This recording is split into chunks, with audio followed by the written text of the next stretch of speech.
All right, we are here, and I'm excited for this conversation and to keep things moving forward and to open up to all the things that are here. We are here, and I'm excited for this conversation and there's two of me right now, in case you can hear the other me.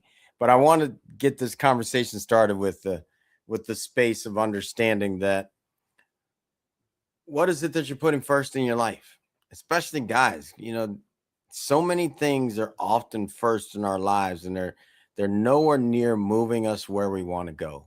And that's what I want us to get really going in this conversation, so that we can all keep it moving and getting this thing started, so that we're all elevating together. So that's what we're going to be talking about. What are you putting first in your life, and how are things coming together in your life and our lives as we talk in the group? And let's get this party started. We'll see you soon. Peace. When I am asked to speak, I embrace the calling. It is my responsibility to make sure to leave everyone inspired to elevate in all aspects of life. In the 26 states and 10 countries, it has been my energy that is infectious and magical. The impact elevates everyone to new heights. It's time to conquer our challenges. Relationships across the board, communication gaps, fear of the unknown, limited beliefs, and all that holds us hostage in life. The path to power is peace, and peace is the power to live by. The unique perspective that I bring to the table inspires all. Professionals, executives, students, coaches, and athletes to reach their highest potential. That is why I, Sid McNary, am known as the secret weapon. Whether it is tackling mental health issues, success in business, or winning at life, every moment counts. Get ready to receive the tools to win. It's time to win at everything. Let's connect today. Peace. Hello, my name is Miles. Discover a powerful journey of resilience, purpose, and spiritual growth in the autobiography of a human by Sid McNary. In this compelling autobiography, McNary shares the personal challenges and triumphs that shaped his path to success while offering insight for professionals seeking deeper meaning and balance in their own lives. Drawing from his experiences growing up Catholic, participating in indigenous vision quests, and studying the Buddhist path, he reveals how diverse spiritual traditions ultimately guide us toward the same destination: connection with the Creator and our highest selves. Through practices such as meditation, yoga, and spirit medicine, McNary demonstrates how life's victories and hardships can become opportunities for growth, self-discovery, and lasting peace. The autobiography of a human is more than a memoir. It is an inspiring reflection for professionals striving to align purpose, personal development, and inner clarity. Available now on Amazon, this transformative story invites readers to reflect, grow, and step confidently onto their own path of self-discovery and peace.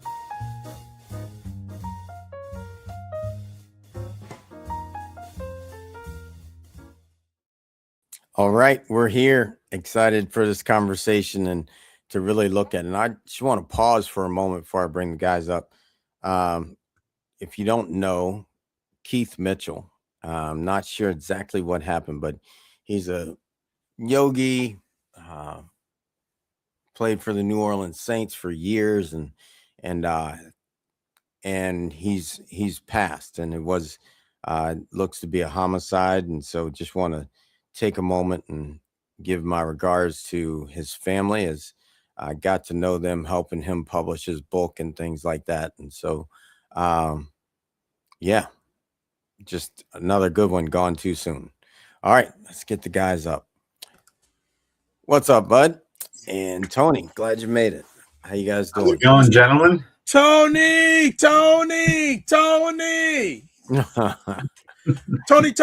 It feels good. All right. What's up, brother? Good to see you. Great to see Yeah. y'all. What's going on? What's cracking? It's Wednesday. Men's Circle was this morning. I'm here to tell you, I love going. And after 5 weeks of 6 a.m. to start Wednesdays, in 5 more weeks, I'll be ready for it to be the next chapter. Because it's 6 a.m. No matter how I paint it, like I'm up at that time. I'm up at 4, but leaving the house at 5:30 is different than going on my meditation cushion.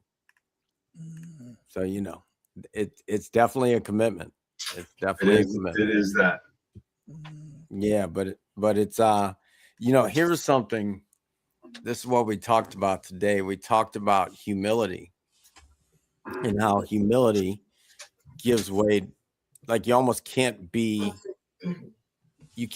arrogant and say you're following God, right? Like there's humility in following God, because no matter what you do, you're acknowledging that something else did it for you. And so that dug in, and then it went to what it would be like to be obedient to your journey if you were someone like Jesus. And Jesus comes and he's in this body, but yet would have known that he was much bigger than this body. So then, and I've experienced that when my mentor told me, he's like, Sid, you keep trying to be free. You're confined. You're in this body. No matter what, there's limitations to this body. Go jump off a building. You'll know there's limits, right? Like you'll know there's limits. And so that part of it, just being able to be obedient to something bigger. And then I heard this was something they said that was amazing. Self-ambition ask, what can I do? Or what's in it for me?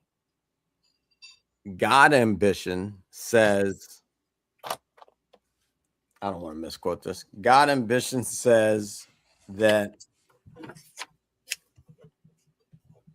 give me 1 second, pulling it up. Okay, here it goes. Selfish ambition asks, how can this advance me? Godly ambition asks, how can this advance the kingdom of God? And I never looked at it like that, but I love it, because it's like, okay, how can I be here to serve my purpose that moves the kingdom forward, right? Which is everything. Everything is the kingdom. Everything that we do, everything that we move forward. And so it kind of opens into this conversation of what is first in your life. So either one, you can go for it. Answer. What's first in your life? And then I'll come back in. I'll say this. I like what that said, but if we can even make that even a little simpler so that it applies to everyone, regardless of what their belief is, it may be, how can my ambition help move humanity? Because ultimately it's the same thing, just using different words, kingdom or humanity, because is what you're doing, what your ambition is just something that's selfish and only for you, or is it going to help mankind and help others move forward, which in my vision, my opinion, is moving the kingdom forward, as you said, except breaking it down a little bit differently. So, because there's so many people that, the stigma behind one thing or another, which again, I don't really care, but again, just to appeal for that broader audience. And I think that that's just an easier way to say it. So, I like to say that oftentimes I say that the purpose of life is to be happy, right? To be joyful. And I say that because if I'm in that place, that means that those around me aren't suffering, right? Because if someone around me is suffering, then I'm not really in a good place. And I do what I can to help where I can. Again, we're all fallible and we're all far from perfect. Yet, I'd like to believe that most of the moves that I make, most of the decisions I take, are not selfish and are thinking of others. I'd like to believe that that's what I do. Of course, we all have those moments and we all have those thoughts, and sometimes what we want to do and how it turns out are different. Yet ultimately, I think that, again, I've said it before, and I think that when the purpose of my life is to leave the world and everyone I meet a little better than I found them, right? So I think that in itself moves in the direction that you're saying. So I love the conversation, love the topic. Let's see where it goes. All right, Doc. Nice. Yeah, this is a great question because I'll be open here. I don't want to like this vulnerable word. I hear it too much. I just like to be open. I like to keep things simple. I think right now it's a ping pong for me. I guess for me, what's first in my life, it's a tug of war between purpose and personal growth versus family and relationships over hustle. When I was younger and I had hair, it was all career, career, career, career. And then a number of years ago, it flipped and it's family and relationships. And I'm sure there are people on the screen, and Sid and I have maybe had some offline conversations about this, is that I'm in a part of my journey now where taking care of my parents and making sure things are good with family is what I'm working first on, in combination with my own personal, space. But more and more, and I'm encountering more and more men who are saying, yeah, I got to take care of my parents, this and that. And for many of us, we don't go to school for it. Just like getting into relationships or marriage, it's something we don't get an education on. And for a number of men, it's challenging because if you're in a relationship, you got that going on. If you have family, you got that going on. You got this going on with your parents. And then, and where do you get time to take care of self? So for me, it's those two mantras that are first. That's what I'm working on right now. Those two things. And when those two things are going good, man, I'm a dangerous cat. I love it. I'd love it. And I'll pick it up. But I will say that at this point in my life, what's first in my life is God. And time, we're on time together. God first. And what I'll say with that is that's removing all the obstacles for me from God, for me to be with God, whether it's like, who am I to think that anything that I do, anything wasn't God? Like that to me, that's the limiting mind space of me as a human in the past, which then says, okay, so then everything's designed perfect and everything is perfect. And for me to think that it's not perfect is actually playing God when God designed it. God designed everything that comes up in my life, no matter what I think of it. And that's something that shows up for me. Like putting God first says, remove all thoughts of it being anything less than perfection. That's one thing. And as we open this into, all right, so what does that really look like for whatever it is that you put first? And I would say on the pecking order is God, myself, family, community, so on and so forth from there, right? Like, which ultimately takes it to the world. But no matter what, I have to look at God inside. Like, God is in me, God is in everything. Therefore, when I look at that, it's like I've got to take care of the temple, this temple right here that's housing God. And I look at that and I say, okay, when it comes from me, this isn't everyone. I'm not trying to get you to do like me, because this has been a journey I don't wish on many people. But when I look at it, it's like, okay, what am I eating? What am I drinking? What am I thinking? All of that? If I'm putting God first, then I'm doing the best I can at all of that. That looks like 20 years of sobriety, of alcohol free, just so that I can tap in and say, all right, do I want to spend a single moment not driving with God? They say don't drink beer and drive. So when I first really realized it for myself, it was like, all right, well, why would I drive my life and drink a beer? That really came true for me. So I just look at that in that way of, all right, God's first for me, and how does that look? But that's what I got to say right now. I just, if I have, I know Tony will want to jump in, just want to, and Sid, as you were sharing, I got clarity. I agree with you in regards to that, because for those who are believers, the most important relationship is God first. And then everything goes from there. So definitely, I forgot, I said it's not a tug of war.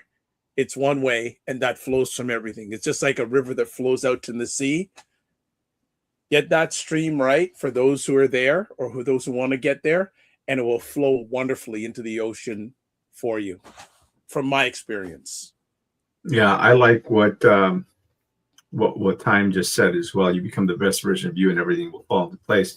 And and I agree with what you said, Sid, because I do believe that we all have a little bit of God within all of us, and it does start with us, right? And this is a temple, so to speak, that we live in, that we were gifted.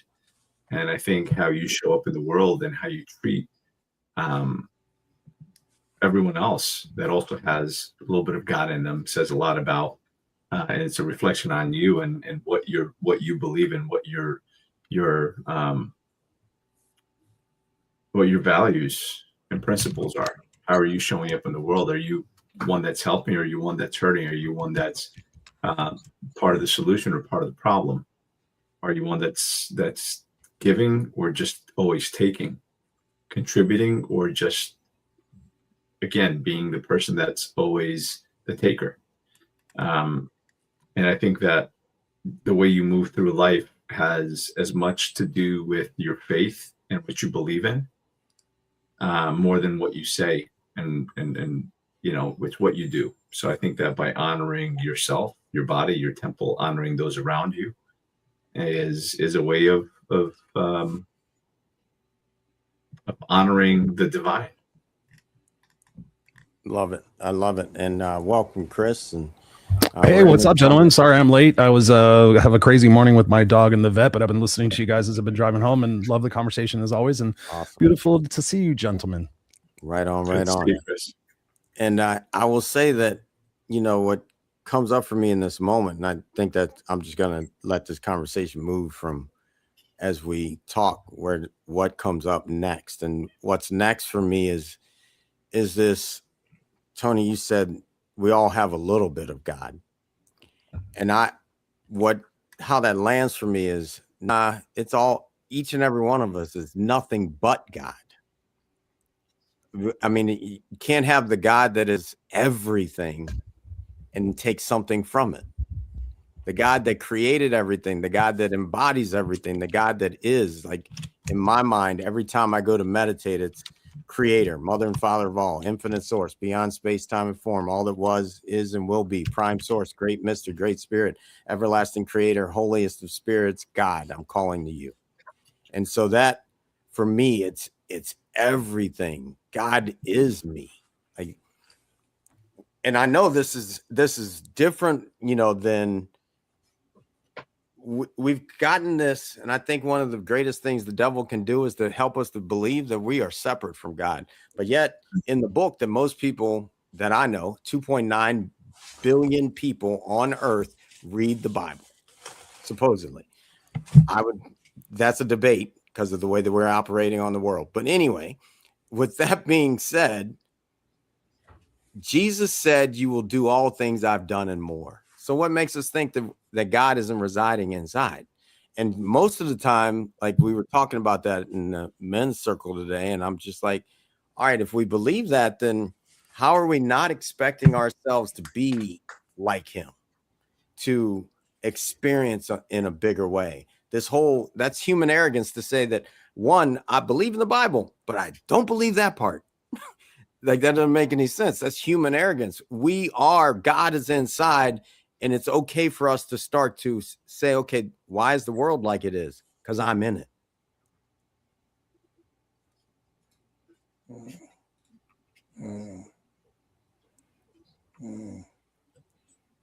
I like that. And so what then happens when we actually all accept the power that resides within? Do we still live in a world where 1% control 99% of the money? Do we still live in a world where people are homeless? Do we still live in a world where people are pedophiles are still running around? Do we still live in a world on and on and on and on and on with all this devilish stuff? And I'm calling it that because it's, even though it's great, like all of it. Why is it great? Because it's teaching us to be different. But now that we know that there is something different, why are we still allowing it to be if we have that level of power in each of us? And it starts with our thoughts and guarding our thoughts, because John 1:1, in the beginning was the Word, and the Word was with God, and the Word was God. And so knowing that, then I have to guard my thoughts, because in the beginning, what starts everything is a thought in my head, because I can only see the world through my eyes, and every thought that I have, it's like move your hand. You got to think about it.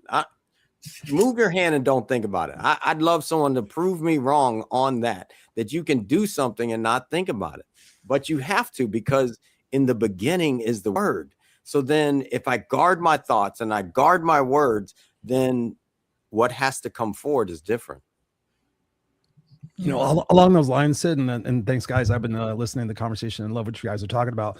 When I saw that the conversation was talk about what you put first in your life, I gave that a lot of thought and really like, okay, how can I capture this in a simple form, but actually expand it out? And I thought, what do I put first in my life? I thought, okay, I put me first in my life as far as my mental health and my physical health, like you said, you were talking. But then I thought, okay, how do I narrow that down even further? And I think, okay, I teach a concept that's love over fear.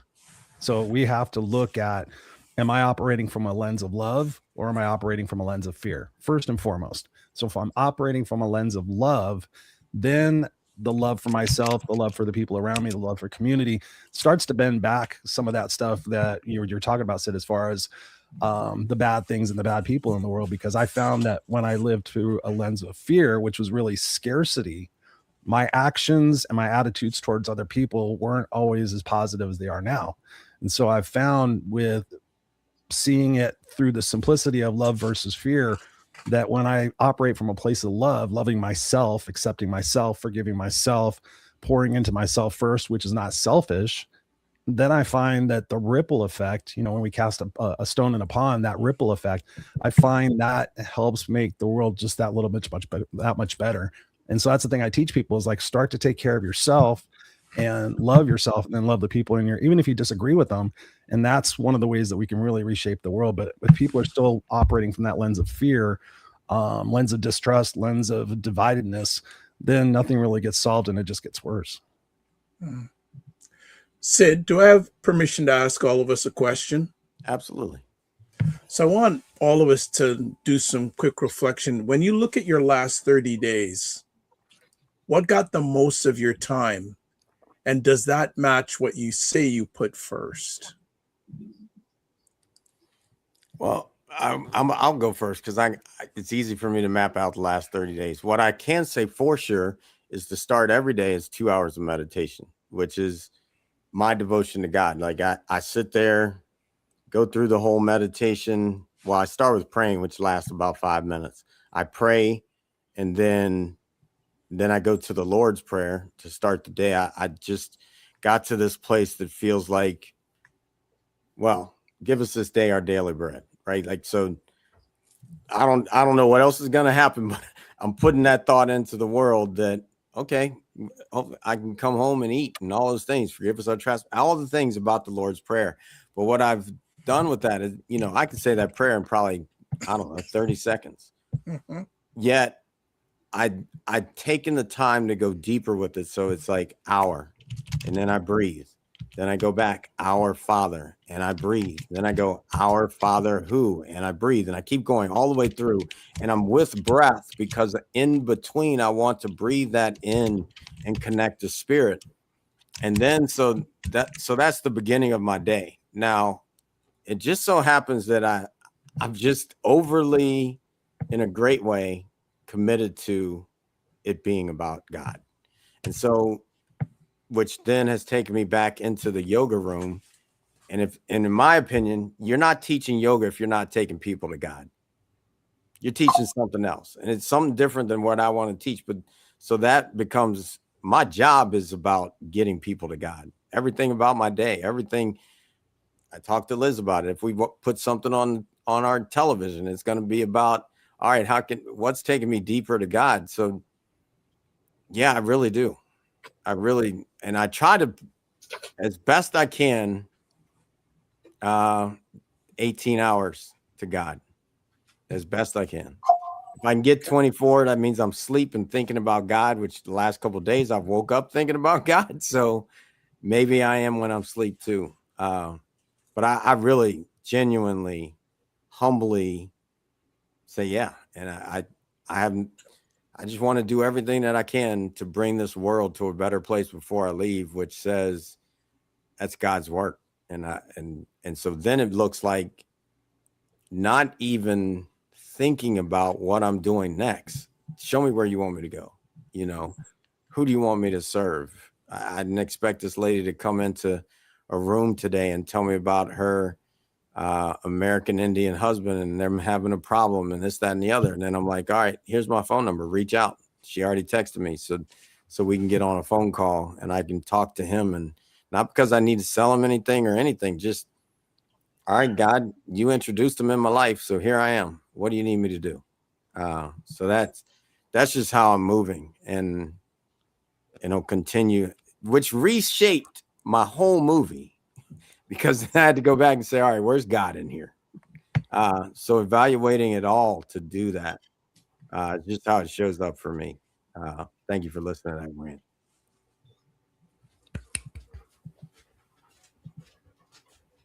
All right, Tony, Chris, Dr. Vibe, it's your turn. Well, I figured I already talked, but that's a great question, Dr. Vibe. Thank you. Yeah, I think about in terms of life of being congruent, like being congruent with my thoughts and my actions. Is this matching this, which is matching this?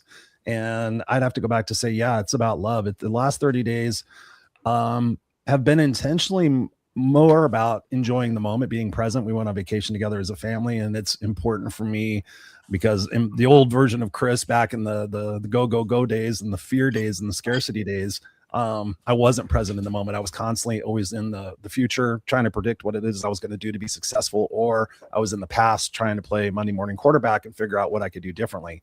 So I was never really present. So for me, again, going back to that central core thing is like, am I being present in the moment? And is that coming? Because if you're living in a space of fear, then you can't be present in the moment. But if you're living in a space of love and saying, okay, what is my intention? And that's why I always recommend to people, like, depending on your practice, some people aren't spiritual into the Bible and stuff like that. But when they wake up in the morning and sit there and say, decide to make a connection to source, universe, or make a connection to themselves, the thing they can do first is saying what they're grateful for. You can't be in a state of fear if you're talking about what you're grateful for. And then the second thing you do is you set your intention. My intention today is to be present and playful with my son. My intention today is to use my words and my actions to make this world a better place. And so you kind of set the table, if you will, for what it is that you're going to be doing. And if you're going to be doing things that are going to be involving some challenges or difficulties, then you play that out in your mind. You play that movie out in your mind, and you play it from a place of love. And you sit there and say, okay, either way the situation goes, I'm going to choose it as see it as an opportunity for me to grow.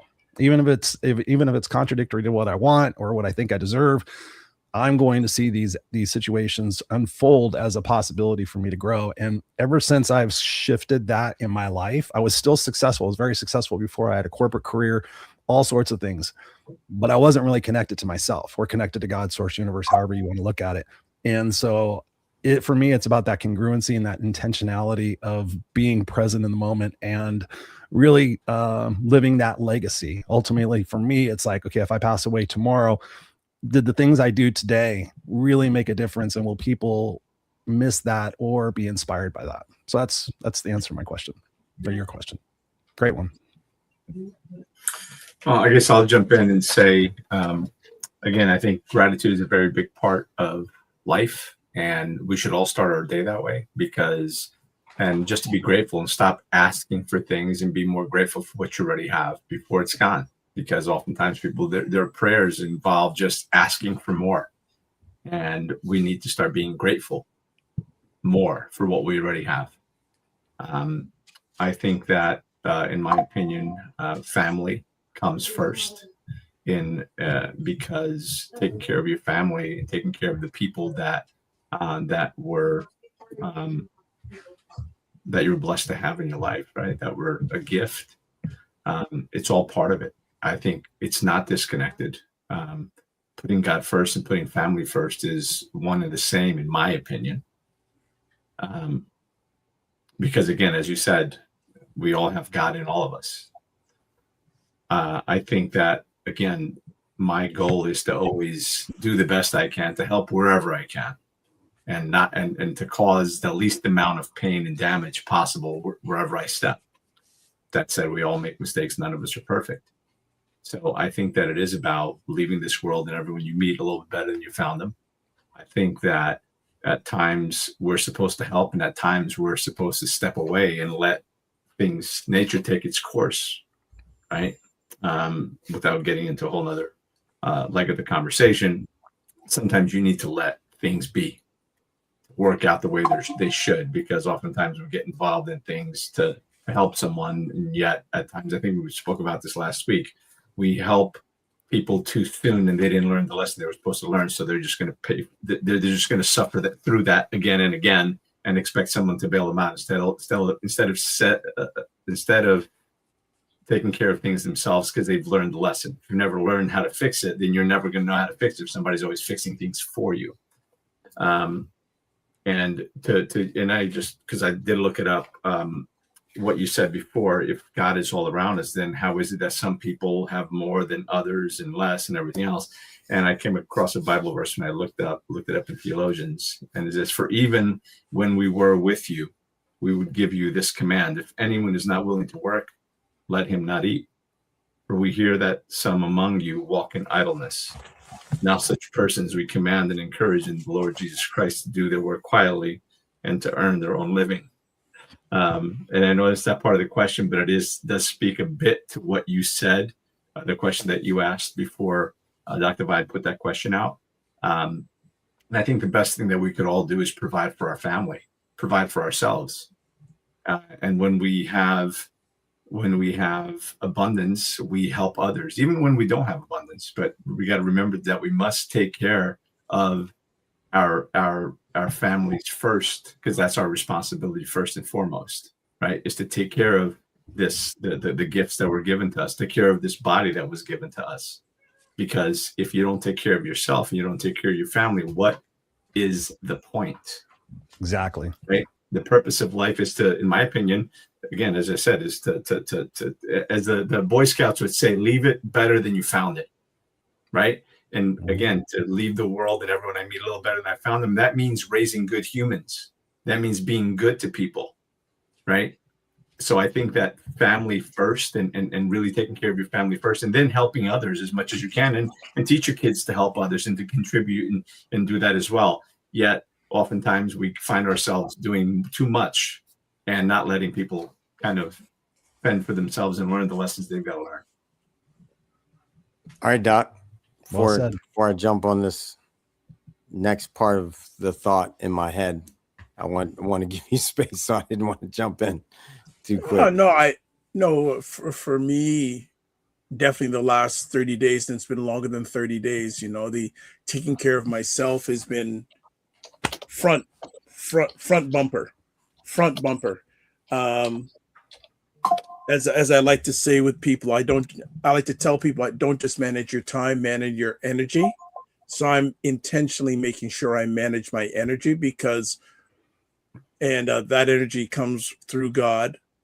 And the thing is, if I can't manage my own energy, I'm going to be a train wreck for myself and anyone else who I come in contact with. So I'm intentional about it, and I don't let anyone shake my peace as much as possible. And when I feel that time someone's trying to shake my peace, I move. Whether it's mentally, physically, emotionally, I move. That it's time to move away, whether it's physically or mentally, but definitely intentionally about taking care of my peace first. Hey, Dr. Vibe, can I jump in on that? Absolutely, please. I love that. My podcast last night was talking about non-negotiables. Sorry, I have a cat on my lap.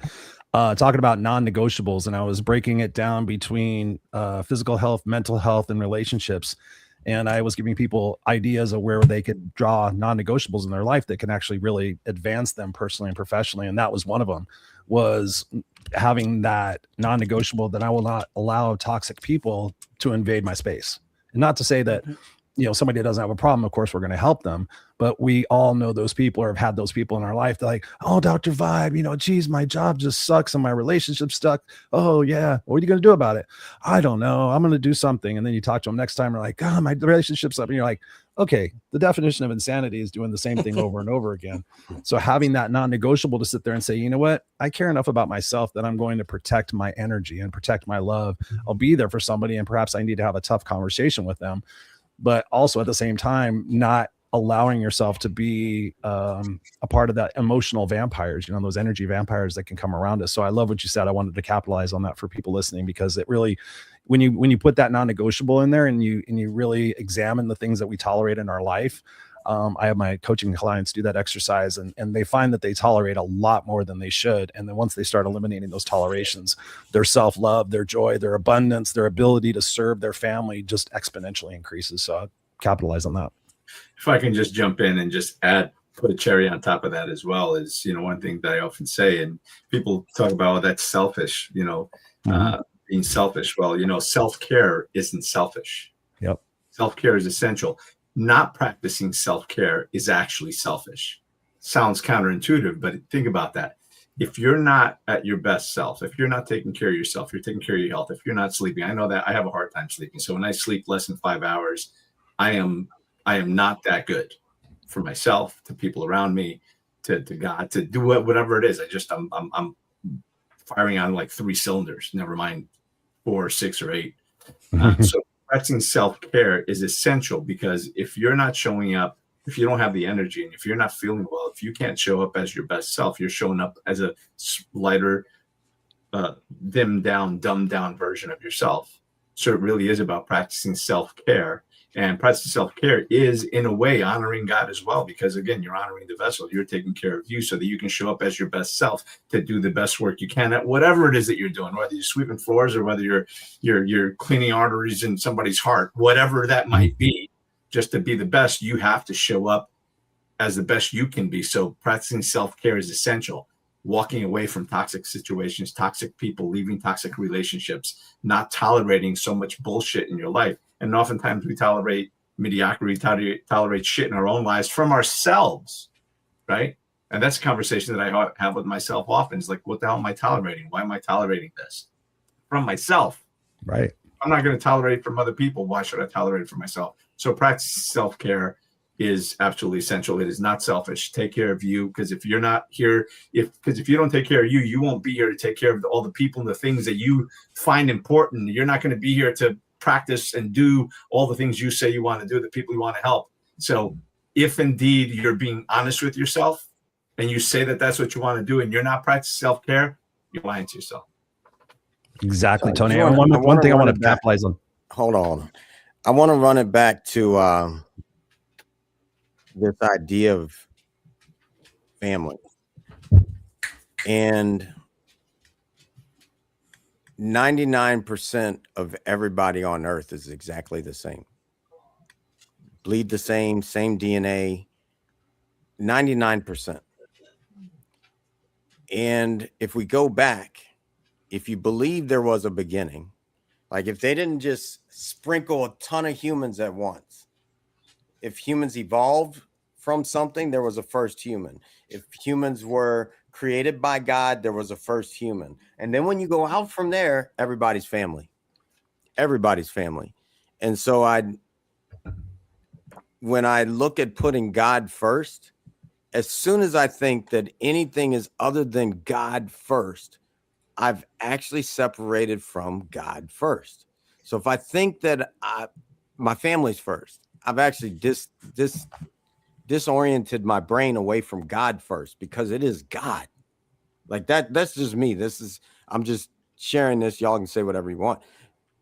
But that's really where I am. Like it's not making logical sense in my brain anymore to say my kids, my parents, my whatever. Like, and I know that was tough for my children, raising them when they thought oh, wait a minute, my dad takes care of everybody like he does us. What it literally was tough for them to look up and think, does my dad love us when he's loving everybody the same? Like that was just tough in my journey raising my children.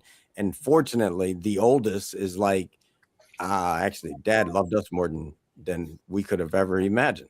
That's God to me. God, we can't even imagine how much God loves us because he lets us do the bullshit that we're doing right now. And then still loves us. Like really, like, so when I look at it, for me, it's something more than what I can imagine when I'm putting God first. It's more than what I think. It's more than what I even imagine myself doing. I have to let go and just be selfless. So when that person walks in that actually might talk about the same thing over and over and over again, then it's on me to look at, well, why? Why is that happening in here that I am still reflecting the same thing over and over and over again? And so when I shift in here, that person shifts because likely either I got more compassionate, I got more authentic in some way, and I'm able to sit there and say, hey, I understand you have a problem. And here's the problem that you've actually said to me maybe more than once. And so now what? And now sometimes those people that truly are in it, they just go and find somebody else to play with because they're like, they want to keep saying that. But when I've said that to people, like, I'm here to help you move forward. If they don't want to move, they walk away. And that's okay. But I don't even know what I'm saying right now. I'm just letting it go. So I'm going to pause there. No, that's a great point. And the thing I was going to go back to for people is a visual, the way I've learned how to say it about that self-love and that self-care. And it's so important. Tony goes, oh, I don't want to be selfish. I'm like, okay, let me ask you, like, who do you love most in your life? Most of the time it's their kid. Okay. So what's your kid? His name's Doug. Okay. How old is Doug? He's 9. Okay. On a scale of 1 to 10, how much do you love Doug? 10 being absolute that you would take a bullet for Doug. A 10. I love him with all my heart. I love him more than life itself. Okay. Okay. Same question for you. How much do you love yourself? How much do you take care of yourself? And that's where the disparity starts coming, like probably a 4 or 5, a 6. I'm like, okay, can you imagine that what you're keeping from Doug by not being the best version of yourself, by not taking that time to go to the gym or that time to fill your own bucket first? Like, how much different would how much different person of you would Doug get if you were that whole complete person and feeling love and feeling that sense of joy? And that every single time, you guys can use it yourself. Every single time people go, oh, I didn't look at it that way. I just thought I was giving him a 10. I'm like, no, you're giving him a 6. Thinking you're giving them a 10, but you're not. And that's then people start to shift and it's not see it as selfishness. They see it as self-love and self-care. But you go back to the conditioning process when we're kids, we're taught to think about everybody else and don't be selfish and don't be stingy and that kind of stuff. And that stuff kind of sticks in our brain a little bit. But when I tell people that really shifts it for them. Yeah. If I can just jump on that as well is, one of the things that I've taken to saying, and I've been guilty of this, is, we're always so busy and we're always, we say yes to too many things. And we've only got so many yeses to give throughout the day because there's only so many hours in the day. And the more yeses we give to things that don't matter, the more no's we have to give to things that do. Mm-hmm. Right. That means if you're saying yes for something else, for a customer, a client, a friend, whatever, and now you're out of time. Now you're missing your son's baseball game. Now you're missing that family time. Now you're missing this or whatever. And like I said, I've been guilty of this. And at times I still am. And so what winds up happening is you're giving everyone else the best of you and you're giving the family the rest of you. So you're not giving them a 10. Love that. Right? And the other thing, so you're not really giving them a 10. You're giving them a 10 of what's left, but you're giving them 100% of what's left. But if there's only 2% left, how much are you really giving them? Like I said, I'm guilty. Mm-hmm. And something that I learned, that I heard, this is a while ago, and this kind of plays into what you were just saying, Chris. And the question is, what would you do for your family? I'd do anything. Would you die for them? Absolutely. I would die for them. Not the question, though. I love what you brought that. Yeah, the question is, will you live for them? There you go. Will you take care of yourself for them? Mm-hmm. just like, just like, I think there's a beautiful line that I heard once before where, it's what you're willing to do for your spouse. And the line was, I'll take care of if you promise to take care of yourself for me, I promise to take care of myself for you. Right? Because we got to take care of each other. Because going back to what I said before, self-care is not selfish.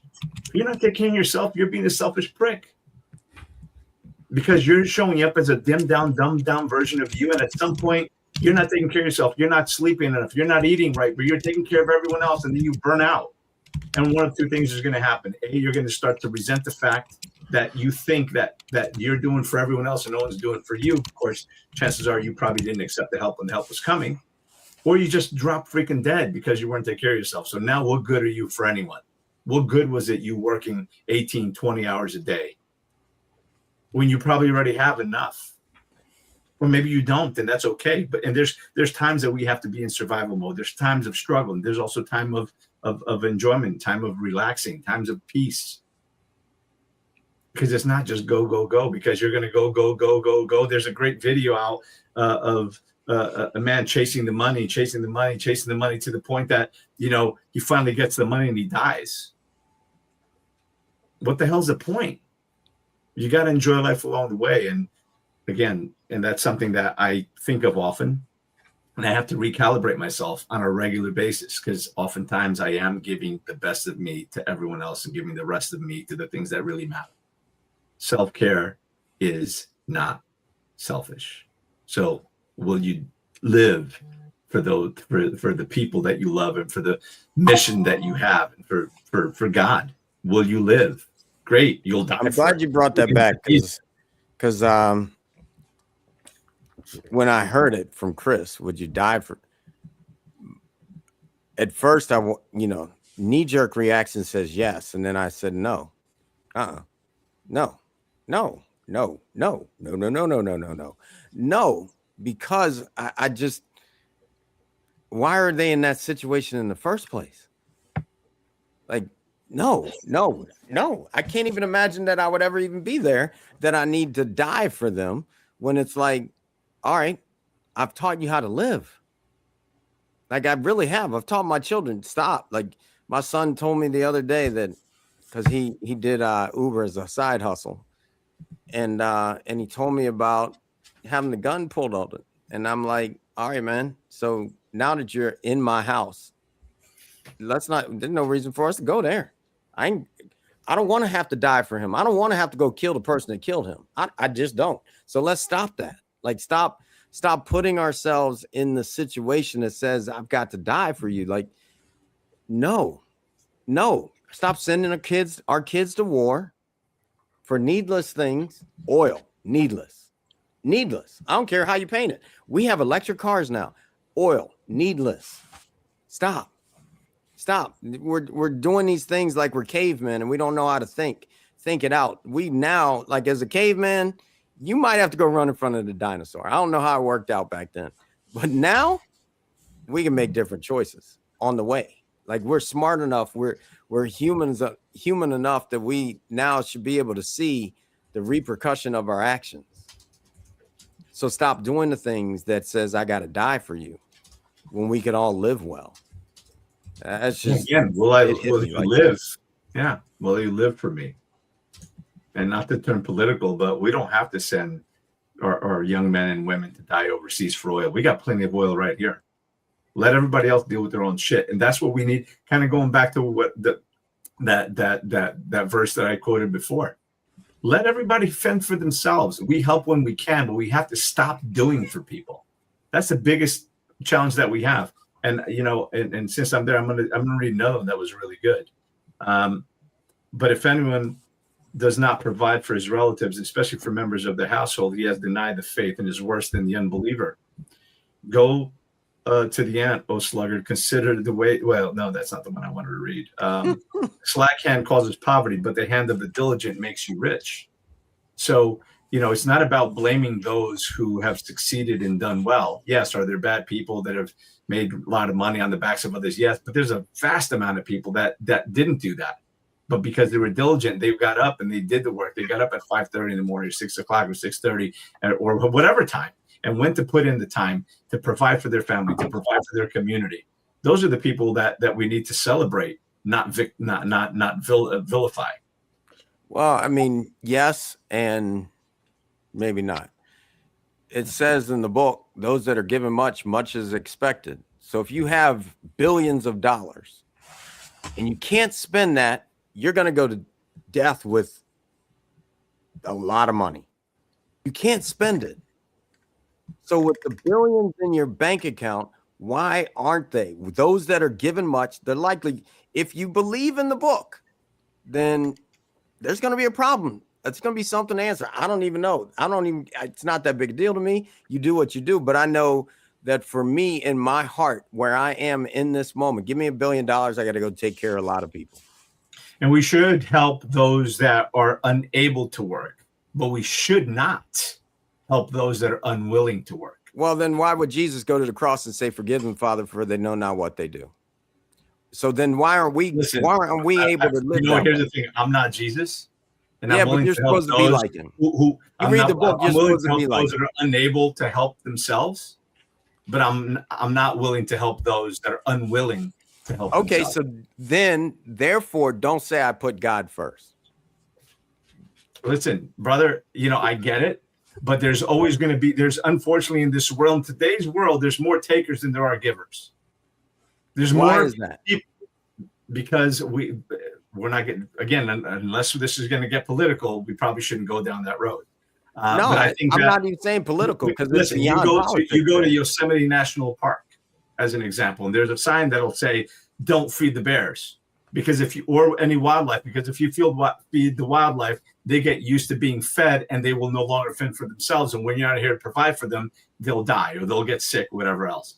And that's not the only reason you don't feed wildlife. You don't feed wildlife because they will attack you when they know that you are the food. Yep. Well, this is true, but the other reason that you're feeding pigeons, they're going to think they're going to be fed as an example. They're not going to kill you.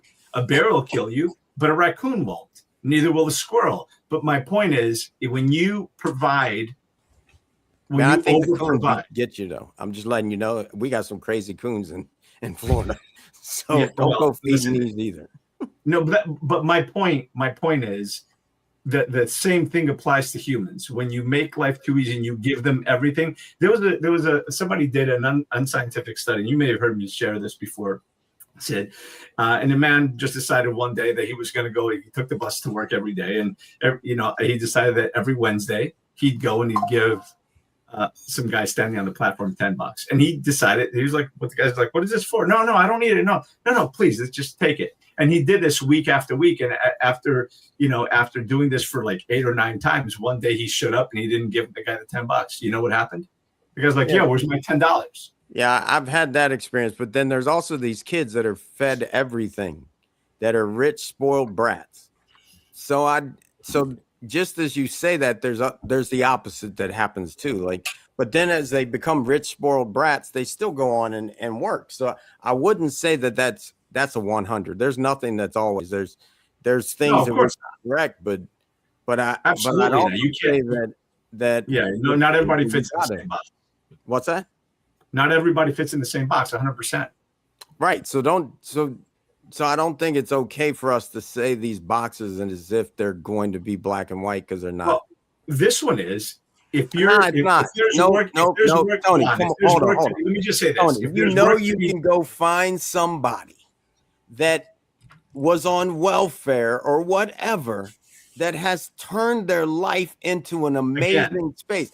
All right, here's one for sure. Warwick Dunn. His mom died. He had to take care of all his kids. They were on food stamps. They were on everything. And now he's done more than any of us on this, in the 100%. Sense that he has built out, brother, over 120 houses for single moms. This. I'm all for a hand up. I'm all for a hand up, not a handout. Now, if you're unwilling to work and there's work available and you're unwilling to do it, not unwilling to do it, or if the work you're doing just can't cover the bills because you got a whole lot, you've got your kids, you got your family to take care of, and you're just not making enough and you need support, that's fine. I'm not talking about that, right? I'm talking about, there's plenty of people that are able-bodied and just absolutely, and work is available, they're absolutely unwilling to work. That's the people that I do not want to help. And if that makes me further away from God, then, you know, I guess I'll take it up with him later. Well, help can come in many different ways. I want to jump in because I know Chris needs to leave at the top of the hour. So I just wanted to know if, you know, we're coming to the end, and I just want to see if he has any last thoughts before he has to do something that's first on his list. His son. One of the things on his first list, his son. No, I just and thank you for that, Dr. Vibe. I appreciate it. I'm looking up at that clock, and that clock is actually 5 minutes slow. So I'm like, oh shit. So thank you for saying that. No problem. Yeah, you know, it just goes back to, for everybody watching and listening, it really is about what are one or two things that you could take from this conversation, depending on who you understand or agree with, or just take those couple of things and start to implement them. Don't think about them like, oh, maybe I should do this. Just start to do a couple of things. Like what are a couple of things that you can do to take care of yourself? What are a couple of things that you can do to perhaps remove some tolerations in your life? What are a couple of things that you could start to instill as non-negotiables, and really just start to emanate outward that lens of love? And I promise you, I've seen so many people go from being successful but disconnected to being successful and connected, and it's a pretty beautiful thing. I'm Christopher Rausch, and yeah, thank you. Yeah, Hey, always Chris. fun. Yeah, I want to go have lunch with my Chris. son. He's doing a weekly camp, and so they say parents come into the cafeteria, and so Good stuff. Awesome. Good. but to I see love you, brothers. Take care, my brother. Take care. You too. Thank you, guys. All right. Well, appreciate it. Tony, give us your 30 seconds. Go for it. You know, what I encourage people to take just a couple of takeaways, something that you can maybe reflect on is number one is practicing gratitude, being grateful for what you have. Just stop asking for more, being grateful for what you have every day. Grateful for your eyes, your ears, your mouth, your heart that beats 107,000 times a day without you thinking, your lungs that breathe without you thinking about it. You don't have to think, hey, I got to move my hand, hey, I got to wiggle my fingers. It just happens. Be grateful that you have all those faculties a lot of people don't have. So start your day with gratitude. Be great to end your day with gratitude as well. Give you better sleep as well. The other thing is to practice self-care and understand that self-care isn't selfish. It's essential, so that you can show up as the best version of you, so you can take care and provide for and do the things that you say you care about and that you're here to do. And then the other thing is, start saying no to the things that don't matter, so you have more yeses to give, so that you can stop giving everyone else the best of you, giving the things and people that really matter to you the rest of you. Awesome. Dr. Vibe. Yeah, 3 quick things. One's a statement. No is a complete sentence. And then I have 2 questions. If a stranger looked at your calendar and bank statement for the last 90 days, what would they say you're putting first? And then my other question for everyone, what's one commitment you can drop or delegate in the next 30 days to make some more room for what you truly want to put first? I'm complete. All right. Yeah, love it. Love it. I love it. And thank you both for being here. I'm going to be quick because I want to just go back to the statement and then we'll wrap it up. And the statement from this morning's Men's Circle: selfish ambition asks, how can this advance me? Godly ambition asks, how can this advance the kingdom of God? And the kingdom of God includes us all. So may we advance the kingdom by being the best version of ourselves for everyone else too. Thank you for tuning in. Head over to sidmcnary.com. Love to connect. See you soon. Peace.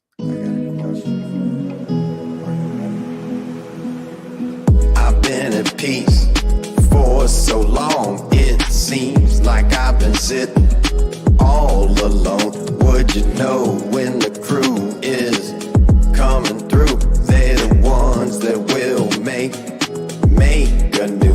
Gotta go, gotta flow, gotta choose the truth. We the ones that will raise the roof. Let's roll up and throw down. Let's go and feel the sound. Good vibes, one tribe. Can you feel me now? Be you, be me, be free. Go and take it till we bounce the beat. Take it to the streets, make 'em move the feet. I can slow it down, look in my eyes now. Just like you two want it fast. spread them wings and make it last. God was the one to erase the past. Time to bring it forward to see the forecast. Did you hear it?